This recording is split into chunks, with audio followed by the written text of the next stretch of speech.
Di na talaga matatapos itong panggigigil ko sa mukhang puwet na rimulya na to eh. Ito talaga yung salot kung bakit nasa hay ngayon ang kaawa-awang si Tatay Digong. Alam naman natin itong tukmol na to ang may pakana kung paano niya binending-bending ang batas nung nasa DOJ patong walang hiya na to. Ito, pakinggan natin ang breaking news at ang paalala ng Supreme Court natin ngayon. Oo nga, di na natin may babalik si Tatay Digong. Pero dahil sa pinilabas at paalala ng Supreme Court, ito na ang konkretong sagot kung paano binending-bending ng king ng rimulya na to at ng bulanghiyang administrasyon na to. Wala na patumpik-tumpik pa. Watch this. Ito pong pagpapadala ng isang Pilipino sa ICC, Okay. dapat talaga dumaan sa korte ng Pilipinas.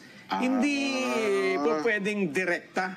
At ito naman po ay lalong pinagtibay ng inilabas na guidelines ng Korte Suprema. Hindi po ito bagong batas.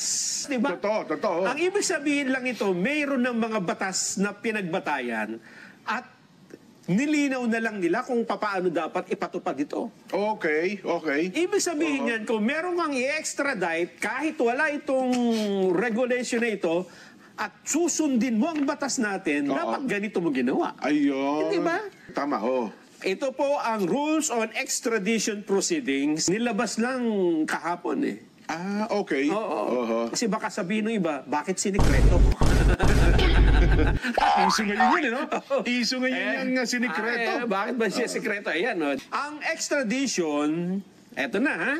Yan do'y tumutukoy sa pagpapadala ng isang tao mula sa Pilipinas. Ayun. Hinihingi ng isang estado o ng isang bansa. Request ng estado, state. Na doon siya dalhin at isailalim sa paglilitis. Okay. Eto na. Ang panuntunan po ay sumasaklaw sa lahat ng extradition proceedings, kabilang ang mga kahilingan sa warrant of arrest, hold departure order at bail. Okay. Ibig sabihin, aarestuhin mo pa lang pala dyan, dapat susundin mo na yung... Ay, mga alituntunin, mga panuntunan. Yes. Eto, papayagan lamang ang extradition kung ang ginawang pagkakasala ay may kaparusahan sa parehong batas ng Pilipinas at ng humihiling na estado. Ito po yung tinatawag na double criminality. Kung ang extradite ay maglilingkod ng sentensya sa dayuhang estado, papayagan lamang ang extradition kung ang parusa ay hindi bababa sa 6 na buwan. Ito ang proseso, paano gagawin. Yan, yung pamamaraan. Okay. Kapag daw po ang sekretary ng DOJ o sino mang itinilagang State Counsel ay nagsubmit ng verified petition sa extradition court, kapag naisampa na, ang korte ang magkakaroon po ng exclusive jurisdiction sa kaso. Ang ibig sabihin dyan, hindi po DOJ. Talagang korte. Korte.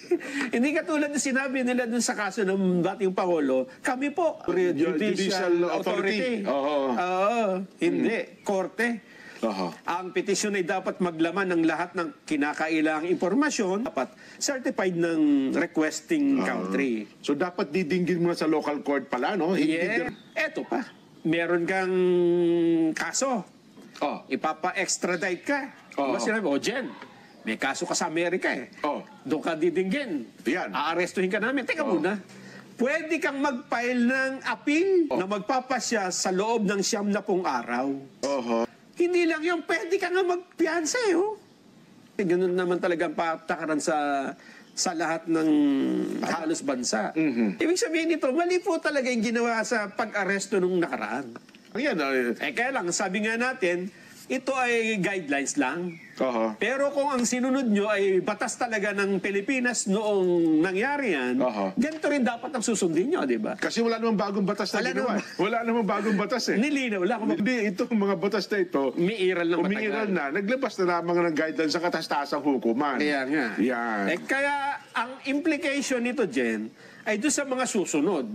Halimbawa, di ba, may warrant of arrest daw si Senador Bato de la Rosa. Pwede nila sabihin, ito ang sundin. Si Ginong di ba? Si Ginong Apollo Kibuloy, di ba? Ayun pa. So at least nalinaw nila yan. Malinaw na. sasabihin nilang mali yung ginawa na yun, abay maobliga tayong pauwi ng dati. Di ba? Hindi naman papayag ang ICC. Hindi naman. Kasi may mga petisyon na nga rin sa Rome Statute. So kahit wala nito, kung i-interpret nila ang pagpapadala sa dating Pangulo sa dahig, gamit ang mga batas na ginamit rin dito, sasabihin nga nila, mali yung ginawa. Kaya ng mga abogado, kahit malinaw naman na minsan, ang pasya, medyo palalabuhin na ng konti para medyo tuloy ang mga tao eh. Oo nga, may punto rin yun ah. Kaya nga ang sabi nga ni Ombudsman Remulla, na dating DOJ Secretary, yes, you can bend the law. O di ba, mga walang hiya, mga sariling law, kaya kayo ng mga gunggong dyan sa gobyerno, mayos kayo manda kayo.